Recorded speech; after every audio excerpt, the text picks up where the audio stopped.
हमारे मईशत के नासूरों में एक बड़ा नासूर एक जानिब ज़ाहिर है। आजकल ये हम इंटरेस्ट रेट की बात कर रहे हैं वो है, मगर एक बड़ा नासूर ये है कि पाकिस्तान में टैक्स चोरों पर इस FBR का हाथ नहीं पड़ता या वो नहीं डालना चाहती, और ये कि पाकिस्तान का टैक्स निज़ाम जो है वो बदतरीन करप्शन का शिकार है।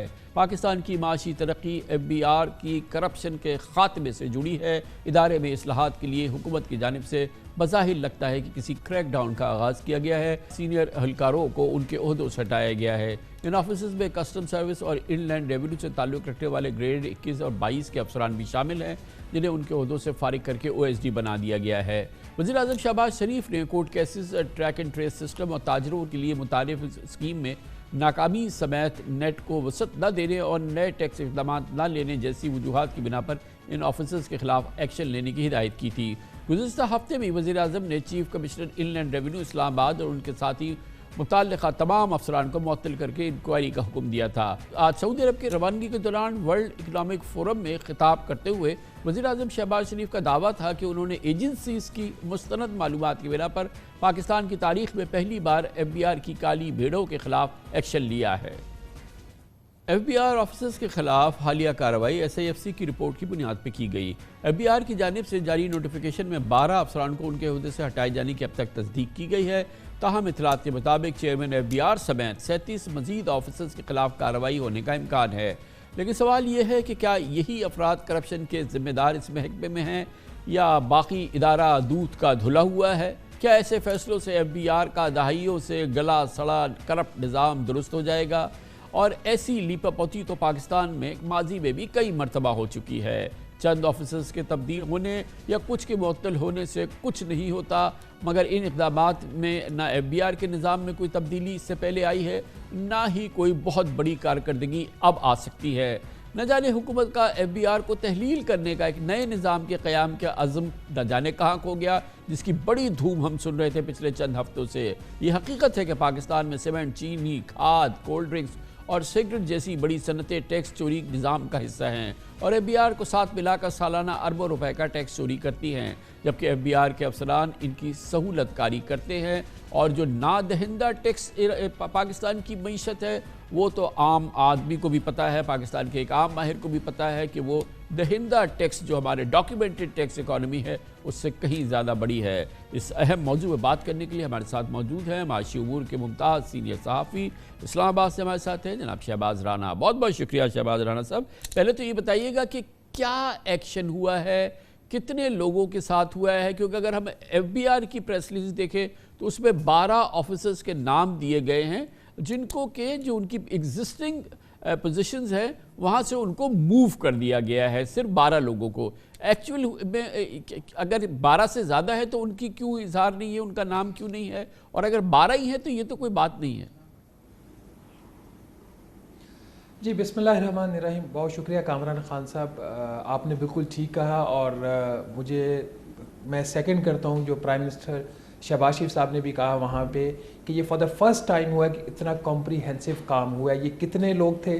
बेसिकली इनिशियली ये 21 और 22 ग्रेड के जो अफसरान हैं उनके ख़िलाफ़ एक्शन हुआ है, जिसमें 13 जो अफराद थे उनको OSD बनाया गया उसी दिन, जिसका 12 का एक नोटिफिकेशन का आप जिक्र कर रहे हैं, और एक सेपरेट नोटिफिकेशन हुआ था, उसकी कोई और वजह थी, बट वो भी OSD हुए।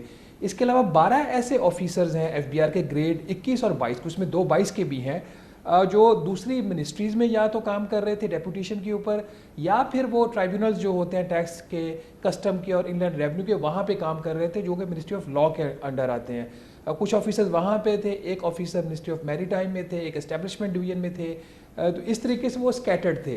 13 के ख़िलाफ़ एक्शन हो गया, 12 को वापस बुलाने का उसका जो है लेटर वो लिख दिया गया प्राइम मिनिस्टर की इंस्ट्रक्शन के ऊपर। ये एक छोटी चीज़ नहीं है, ये 25 का नंबर कम नहीं है। इसमें सिर्फ एक चीज़ मैं यहाँ पे करेक्ट करना चाहूँगा, ये जो ग्रेड 21 और 22 का जो फैसला होना था ये हो चुका है, ये इतने ही लोग हैं। और मेरी जो इतला है इसमें चेयरमैन FBR शामिल नहीं है। चेयरमैन FBR जो है उनको ए कैटेगरी में दिया गया। कामरान खान साहब इनकी जो फॉर द फर्स्ट टाइम जो इनकी क्लासिफिकेशन हुई है इन ऑफिसर्स की, वो A से लेकर D कैटेगरी में हुई है। A बेस्ट है, B उससे नीचे है, ऐसे लोग हैं जो कि उनकी कॉम्पिटेंसी के इश्यूज हैं, करप्शन के इतने इश्यूज नहीं है, उनको साइडलाइन पे कर दिया गया। और डी वो क्लास थी जिसको फारिग किया गया। डी में 25 लोग आए हैं जो कि आप कह सकते हो जो वर्स्ट कैटेगरी थी उसको इन्होंने रिमूव कर दिया है। लेकिन कहाँ फारिग किया गया, ये मुझे बताएं शहबाज राणा साहब, ये क्या फारिग किया गया? बहुत ही नॉर्मल अमल है और मेरी भी जितनी मालूमात है, तजुर्बा है कि ये नॉर्मल अमल है। एक OSD बना देना, ट्रांसफ़र कर देना, ये कौन सा एक्शन हुआ? अगर जुर्म ये है कि इन्होंने पाकिस्तान के ख़जाने को लूटा है तो क्या 21 के अफसर को या 22 के ऑफिसर को OSD बना देना ये कोई एक्शन है, ये कोई जुर्म है या ये कोई कार्रवाई है? ये क्या है? और क्या ये जो पिछले 50 साल से पाकिस्तान के ख़जाने को इस तरह से लूटा गया, तो ये सिर्फ 50-25 लोग इसके ज़िम्मेदार हैं? बाकी क्या दूध के धुले हुए हैं? अगर वो A और D नहीं है तो वो क्या हैं? कामरान खान साहब, देखिए, कुछ चीज़ें किसी भी इदारे की तारीख में पहली दफ़ा होती हैं। आपको कहीं से स्टार्ट लेना है। जब ये FBR के ऊपर एक्शन हुआ था तो फिर ये कहा गया जी FBR के ऊपर ही क्यों, पुलिस तो इससे ज़्यादा करप्ट है, फलां इदारा उससे ज़्यादा करप्ट है, उसके ऊपर एक्शन क्यों नहीं हुआ? FBR को आपको पता है आर्मी चीफ भी और प्राइम मिनिस्टर भी पाकिस्तान की लाइफ लाइन करार दे चुके हैं। एक चीज़ अब में और माजी में फ़र्क क्या है, और ये क्या वाकई ये एक्शन मौसर था या इनको नौकरियों से निकाल देना चाहिए? ये बहुत ही अहम सवाल है। जो फ़र्क इस दफ़ा है वो सिस्टेमिक एक्शन लिया गया है। 3 पाकिस्तान की जो प्रीमियर इंटेलिजेंस एजेंसीज हैं उनकी रिपोर्ट्स के ऊपर आया। फिर सिर्फ ये नहीं कि अगर ISI की रिपोर्ट एक है, IB की और है, और बहुत सारे केसेस में जो तीसरी MI की एक सब एजेंसी थी उसकी और रिपोर्ट है, उन तीनों को रिकंसाइल किया गया, जहाँ पे डिफरेंसेस थे वो निकाला गया। तो ये इस तरीके से काम हो, ये जो काम हुआ है माजी से बरक्स हुआ। अब मैं आपको एक और इसकी एग्जाम्पल दूँ। इस जो नोटिफिकेशन हुआ या जो लोग रिमूव हुए हैं, OSD भी बनाए गए हैं, मैं इनमें से कुछ ऑफिसर्स के खिलाफ खुद लिख चुका हूँ। आज से नहीं 10 साल पहले तक ये मामला senate standing committee on finance के लेवल तक गया, और जिसमें उस वक्त के जो चेयरमैन सेनेट स्टैंडिंग कमेटी थे सेनेटर मांडवी वाला, वो कुछ नहीं कर सके, हम खबरें करते थे।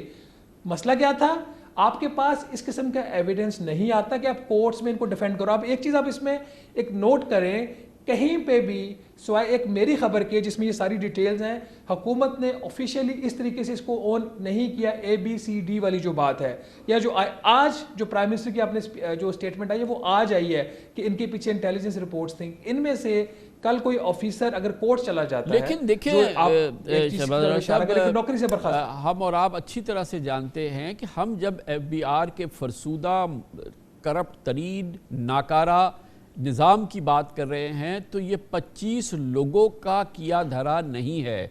ये इस निज़ाम की पूरी जो इसकी हैयत है, जो इसकी पोजीशन है, ये वो मसला है। मैं ये मान नहीं सकता कि ये 25 लोग जो हैं अगर हमने इनको निकाल दिया तो कल से बड़ी इस्लाह हो जाएगी। और मैं ये जानना चाहता हूँ कि वो जिन रिफॉर्म्स की बात कर रहे थे, जो इसको स्प्लिट करने की बात कर रहे थे, इसको एक नया जन्म देने की बात कर रहे थे, वो मिशन, वो प्रोग्राम, वो प्लान किधर चला गया, जिसको इसी FBR के एक ऑफिसर ने जाके इस्लामाबाद हाई कोर्ट से जिस पे स्टे ले लिया था, तो क्या वो रिवर्स हो गया है? अब ये 20 लोगों को OSD बना के मसला हल हो गया है? कामरान खान साहब, कहानी यहाँ पे ख़त्म नहीं होती। ये 25 तो वो लोग हैं ना जो D क्लास थे, और वो भी 21 और 22 के। जो C क्लास के ऑफिसर्स थे, जो उसके बाद एक नोटिफिकेशन रात को जारी हुआ, उनको अहम मुद्दों से हटा के, जिसमें एक डायरेक्टर जनरल इंटेलिजेंस एजेंसी के थे, इनके एक बहुत ही ग्रेड 22 के लैंड रेवेन्यू के ऑफिसर थे, उनको साइड पे किए गए, C भी साइड पे हो गई। इससे जो अगला स्टेप आना है वो है ना ग्रेड 20 का। सिलसिला यहाँ रुका नहीं है, 21-22 पे रुका नहीं है। नेक्स्ट स्टेप में ग्रेड 20 है, और ग्रेड 20 की जो मेरी इतलात आ रही लिस्ट इससे भी बड़ी है। एक चीज़। दूसरा, आपने जो इस्लाहात की बात की और तंजीम नौ की बात की, मैंने आपके प्रोग्राम्स में उस वक्त भी गुजारिश की थी कि आइडिया अच्छा है, काम होना चाहिए, लेकिन जिस तरीके से इसको पुश किया गया था वो आइडियल नहीं था, इम्प्लीमेंटेबल नहीं था। मैंने उसी वक्त आपको मैंने बता दिया ये नहीं होने वाला।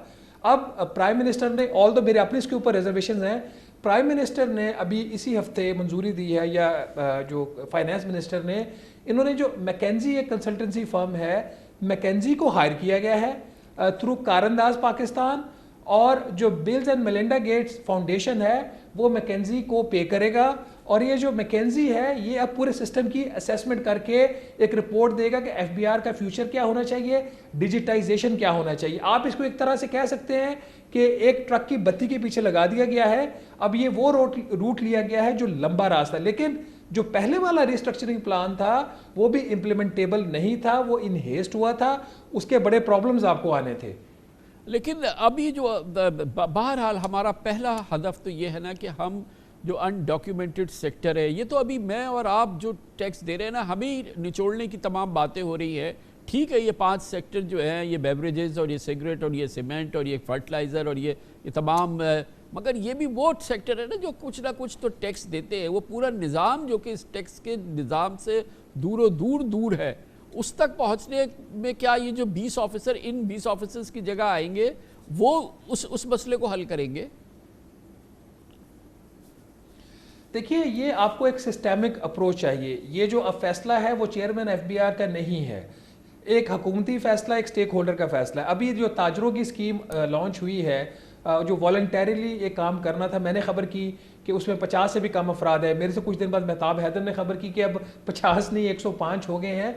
तो यहाँ पे आपको एक पॉलिटिकल विल चाहिए, आपका जो कवानीन है उसको इम्प्लीमेंट करने की ज़रूरत है। आई एग्री विद यू कि एफबीआर का इसमें बहुत ही बड़ा रोल है, आप उसको एग्जैनोरेट नहीं कर सकते।